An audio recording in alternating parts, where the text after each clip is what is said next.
如果改10+1咧，就係好唔道德嘅。如果真係咁做嘅話，我會好憤怒咯。小朋友讀大學都諗住嚟緊會有 home free 嘅，咁但係個計劃都會被打亂咯。我下年就到啦嘛，如果萬一真係突然間延長，咁係會影響好大。預算嘅嘢，所有預算都甩晒。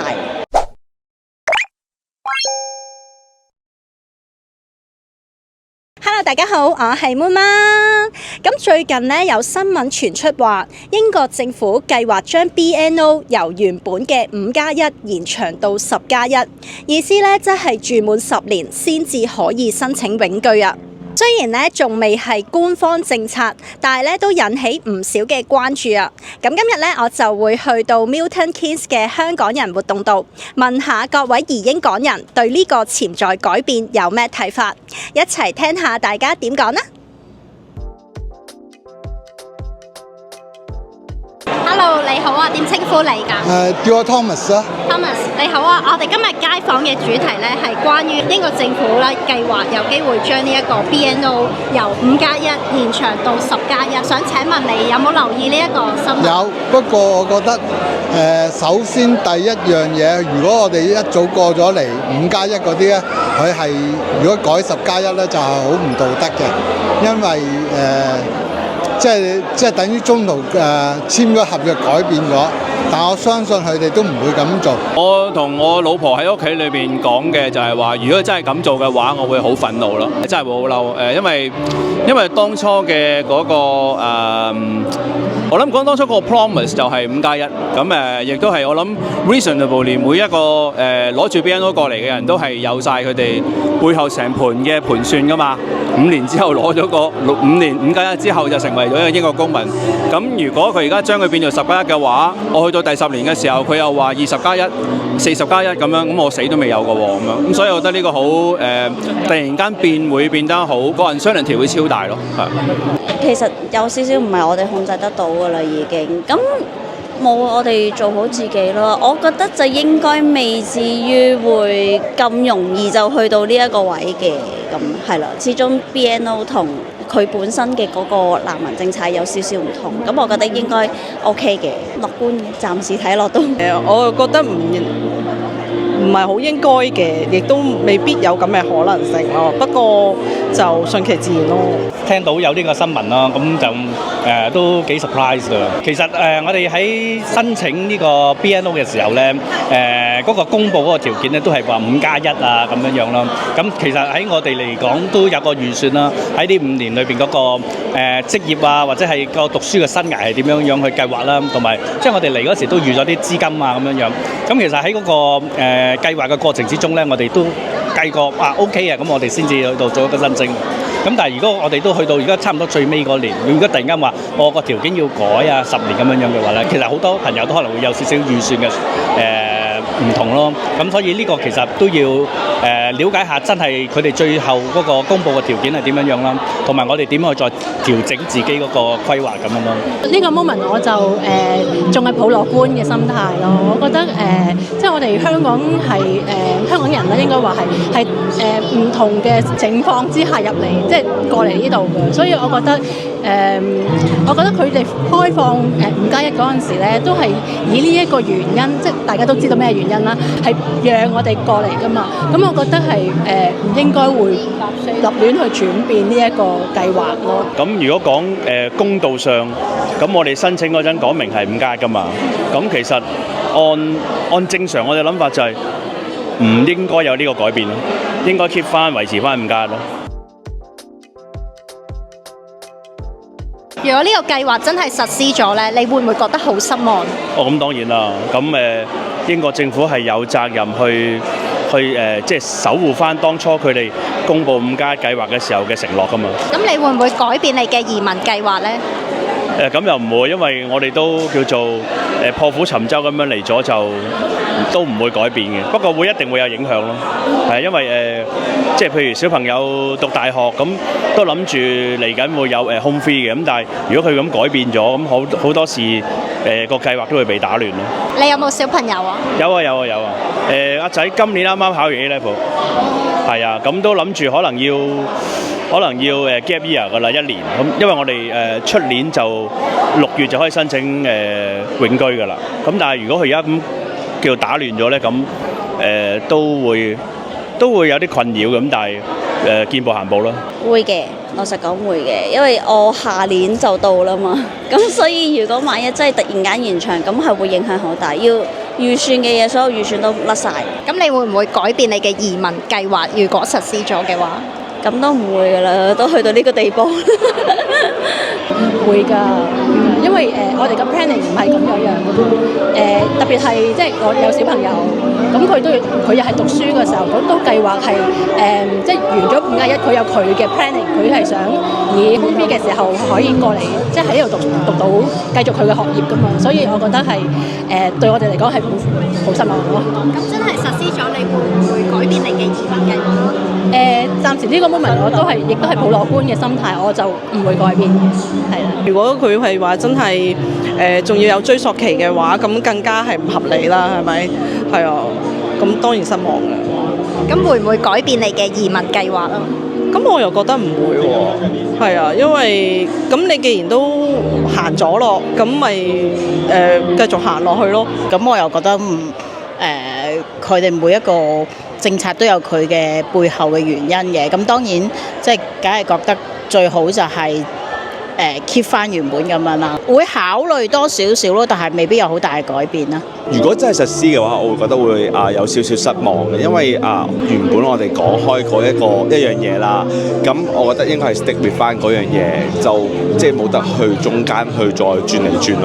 咁你會唔會改變你嘅移民計劃？咁又未必會改變，喺度都生活咗一段時間，咁都覺得英國幾適合。我又應該唔會嘅，咁我仍然都係會喺英國居住嘅。咁我係嗰類翻唔到香港嗰類人嚟㗎。唔係俾人拉過，係嘛？咁但係我就唔會翻去㗎啦。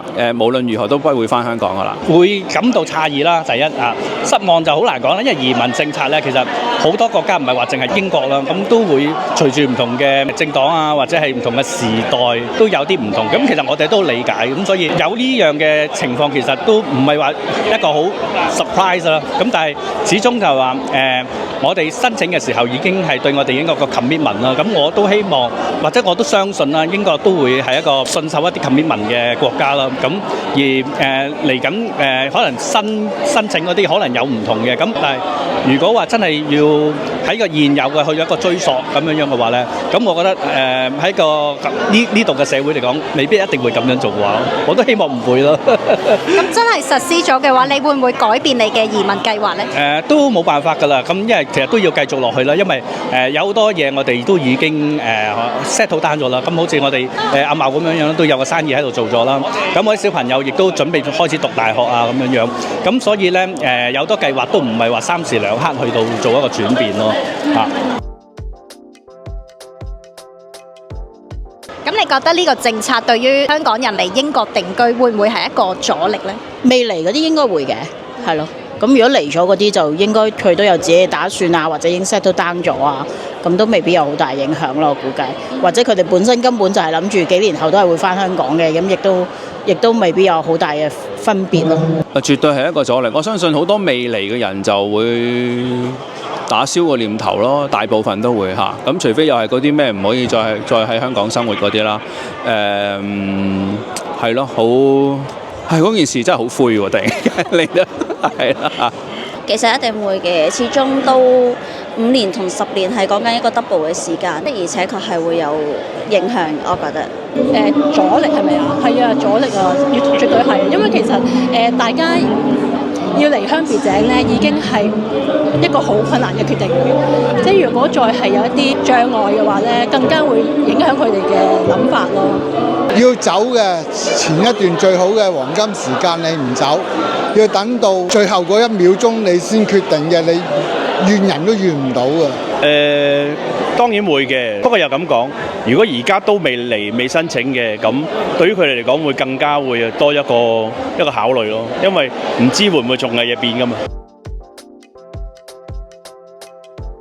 你覺得英國政府有冇責任去保護已經用緊 BNO 計劃嘅人唔受影響啲咩嚟？絕對有責任。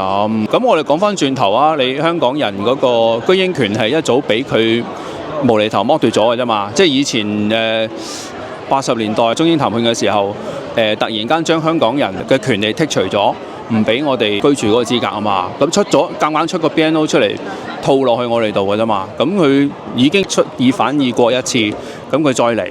咁係咯，咁所以我覺得跟住10+1、40+1都有可能㗎。咁當然有啦，呢個其實都係有一個法律嘅點講啊，我唔識講啊，即係咯法律嘅規範㗎嘛，係咪？其實根本就唔應該去違反承諾。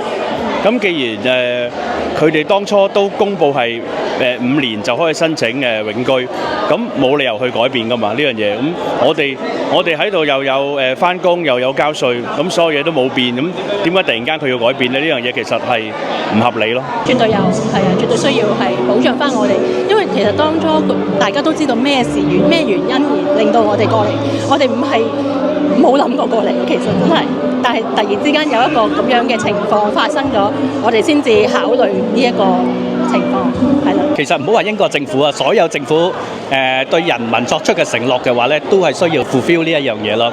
我覺得英國政府係應該保護所有，即係唔單止淨係 BNO 啦，即係需要保護翻之前佢哋講落所有關於移民政策嘅嘅人士啦，唔係話淨係香港，即係印度啊又好，其他地方都好，都需要去保護翻所有人。如果有機會嘅話，想問你有冇咩説話同英國政府講，或者希望佢哋考慮嘅地方？我覺得佢哋可以考慮下，睇下我哋香港人其實過到嚟一路以嚟都好努力嘅，即係唔係過到嚟攤大隻手板問你攞任何嘢。我哋每一個人過到嚟都係好努力咁樣去工作，為呢個社會有貢獻，而唔係攞咯。我哋冇苛求冇索求嘢，我哋都係好努力咁付出緊。咁希望佢都睇到我哋嘅努力啦。其實用公道去諗，呢啲事根本就唔應該去作出改變，所以佢哋考慮就應該考慮翻，即係香港人其實都有10幾萬嚟咗英國，我哋喺度又唔會攞到任何福利嘅，我哋其實都係為個社會去到盡責任交稅交 NI， 咁我哋都係盡一部分盡市民嘅責任，所以我好相信英國政府係需要負翻佢哋應有嘅責任咯。我希望佢哋真係考慮我哋嘅情況啦，即係明白我哋嘅原因啦。我哋唔係話隨便過嚟，我亦都唔係貪圖一啲乜嘢原因而過嚟。我哋係因為我哋有咁嘅需要，我哋係因為我哋嘅自由，所以過嚟。咁始終我諗英國同其他國家對於香港人嘅意義有啲唔同嘅，咁所以都希望佢哋喺諗嘅時候諗埋呢一個方面咯。即係我諗烏克蘭對於英國對於加拿大可能個 position 係差唔多，咁但係香港人同英國嗰個關係係有啲唔同嘅，係咯。我就覺得未申請未嚟嘅，咁可能佢要加一啲改變政策唔出奇嘅。咁但係既然我哋已經係好早之前已經嚟咗嘅，咁已經到步嘅，亦都佢係應該有責任去對我哋負翻責任咯。我諗佢了解多啲香港人嘅需要啦，因為香港始終唔係我哋唔係一班難民啦。第一啊，第二我哋亦都唔係一啲所謂經濟嘅移民啦。其實調翻轉嚟，我哋帶來英國經濟利益嘅一啲嘅移民或者移居嘅人士啦。咁所以咧係會幫助到或者 contribute 到英國嘅社會嘅經濟同埋文化，同埋最重要嚟講咧，之前嚟講咧，香港亦都係英國嘅一個殖民地啦，咁而當時亦都有一啲嘅唔同嘅歷史嘅因素啦，令到香港有5+1呢一個情況出現啦。所以我哋希望英國政府咧就喺考慮呢個5+1嘅時候咧，都要考慮翻一啲嘅歷史因素，唔係話 BNO 嘅承諾咁簡單啦，係一個長期嘅承諾咯。我用英文講啊 ，Stop this injustice. You are showing the world that you are not responsible. You abandon Hong Kong people in some way, in certain way. So this is injustice. You should be feel shame. 我覺得除咗從經濟角，即係英國政府除咗從經濟角度考量之外，即係都需要從人道角度，即係一路嘅制度佢可以改，但係即係唔可以一刀切咯，即係需要喺翻嚟緊稍後嘅時間先去改呢個政策，就並唔係去翻以前嘅人已經實行咗嘅人。應該遵守翻呢個。係啦，冇錯。明白。啊，多謝晒你。好。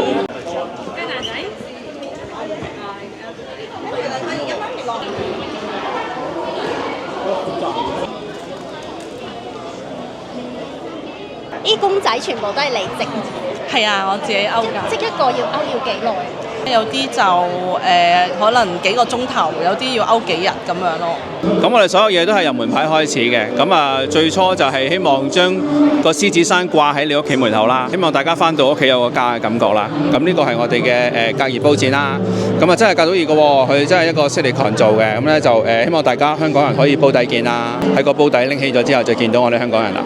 我啲 product 咧係用正版名牌絲巾同呔剪出嚟，再二次創作嘅。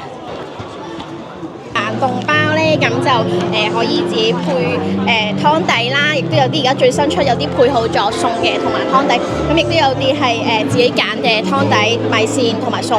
咁而家最新有個芫茜湯添，咁而家鋪頭亦都有芫茜湯賣，咁遲啲仲會有個涼拌套餐，咁可以嚟鋪頭試下嘅。我哋嘅辣椒油咧喺英國做冇味精嘅，係啦，咁有3隻嘅，一隻咧就係普通辣，一個普通辣加花椒，仲有隻特辣。我哋餐廳係賣炸雞嘅，咁啊因為有個廚房就可以研發自己嘅品牌咯。好親佢啊！今日哇！姨姨送咗咩俾你啊？好靚喎！好靚喎呢個！你有冇多謝姨姨？好乖啊佢。哇！個菠蘿包咁大個嘅，係啊，仲有 television 喺裏邊㗎。好正啊，係咪啊？你多謝叔叔啊！拜拜。有冇味啊？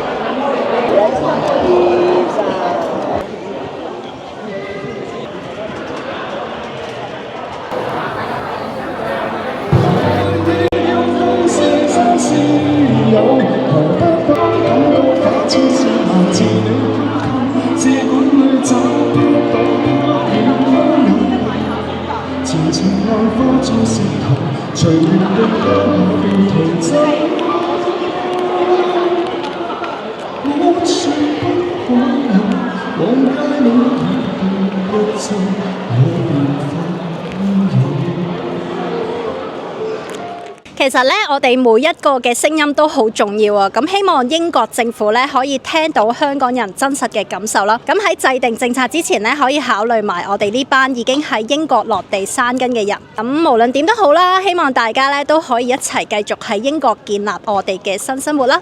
好啦，咁今日呢條片就去到呢度啦。如果大家中意嘅話，記得俾個 like 啦、share 啦，同埋 subscribe 我嘅 channel 啦。咁我哋下條片再見啦，拜拜。我有超多嘢啊！我有一個檳榔布啦，跟住咧一個飲杯，跟住一個 penguin 咧，跟住一個星之卡比。係咪好玩啊？呢個市集，我哋下次再嚟好冇？你仲有食到好多嘢喎，係咪啊？啊！